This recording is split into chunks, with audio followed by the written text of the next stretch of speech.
Court adjourns Kanu'S suits against federal government to October 7th as DSS files counter affidavits. Now the news in detail. The suit filed by the leader of the proscribed indigenous people of Biafra, IPOB, Mazi Nnamdi Kanu, against the federal government has been adjourned to October 7th for further hearing. Vacation Judge Justice KCK Okereke of the Abia State High Court, before adjourning the matter today, ordered that it be transferred back to the State Chief Judge for reassignment as his vacation elapses September 30. The judge noted that Kanu shall be entitled to certain reliefs against any party that fails to respond timely to the suit. He had earlier granted Kanu leave to serve all respondents by substituted means through a publication in 2 national dailies. Kanu had, through his special counsel, Mr. Aloy Ejimakor, sued the federal government of Nigeria for his extraordinary rendition from Kenya. He demands, among other things, that he be returned to Kenya where he was adopted and then to Britain where he resides, and paid 5 billion naira for the gross violation of his fundamental human rights. The respondents include the federal government, the Attorney General of the Federation, the Chief of Army Staff, Brigade Commander, 14th Brigade Ohafia, Inspector General of Police, Commissioner of Police, Abia State, the Director General of the Department of State Services DSS, and the Abia State Director of DSS. The 7th and 8th respondents DSS, through their counsels Mrs. C. Odukwe, filed a counter affidavit seeking time extension. However, the first to 6 respondents did not appear in court, nor were they represented by any attorney. Counsel to Kanu had prayed the court to foreclose any further opportunities to the other respondents who did not appear in court to file any other counter affidavit. But the judge said granting the prayer would be speculative. Kanu'S lawyers. Later in an interview with our correspondents, Kanu'S lawyer Ejimakor expressed optimism his client would get justice in the end. Ejimakor, who appeared for Kanu in company of several lawyers, including Patrick Agazi and Wilson Kalu, expressed confidence in the capacity of the Abia High Court to uphold the law by enforcing Kanu's human rights. He said that the judiciary remained the last hope of the common man, arguing that in democracy, court orders should be respected by all.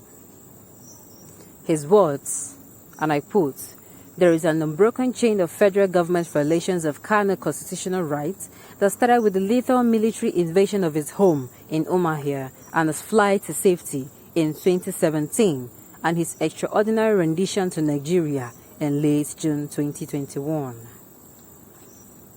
At today's hearing, it emerged that out of the 8 respondents, only 2, the DSS in Abuja and Umuahia, have filed a reply to the suit, but their processes were filed out of time. Nothing was received from the other 6 respondents, which included the Federal Republic of Nigeria, the Attorney General of the Federation, and the Nigerian Army. In my opinion, and in a democratic system of government, the court order should be obeyed by all. There is what we call the supremacy of the law, and the court order is one of such. No matter who you are, no matter the position you hold, there is supremacy of the law in a democratic system of government. And this case now filed against Nnamdi Kanu. The case was filed against him, and those that filed the case against him are nowhere to be found in court. What does that tell you? It isn't in any way which law term now I can use. It isn't right in no ramification that you are testifying against someone in court, you file the suit against him, and on that day you refuse to appear, neither did you send anyone to make appearance, that means to the court it is baseless. You do not have, or there is no interest of you wanting to pursue further the case. And even especially when the court has given their order specifying things you should do, and you don't do any in a democratic system of government, it is very, very, very wrong. It is very wrong. And I just hope that at the end of the day, that Kanu gets his justice and gets his freedom back. This is a democratic system of government. I wonder where and how we practice ours here in Nigeria. How you see somebody declared wanted without court order. The DSS would declare a citizen wanted without court order. And just like that, they barge into the person's home, harassing whoever is in their way, and sometimes injure and even kill. They'll be now victims in the process. It is very wrong in the democratic system of government. There are rules guiding us. There are rules laid down to follow, and there is supremacy of the law here.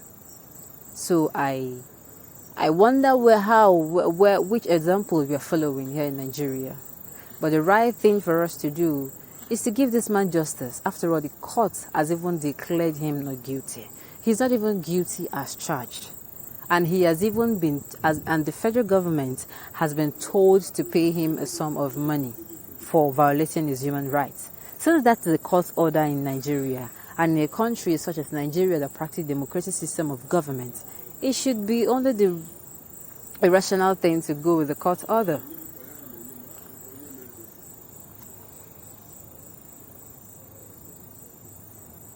When you sue someone to court and you are absent on the day of the trial, it is assumed that your allegations are based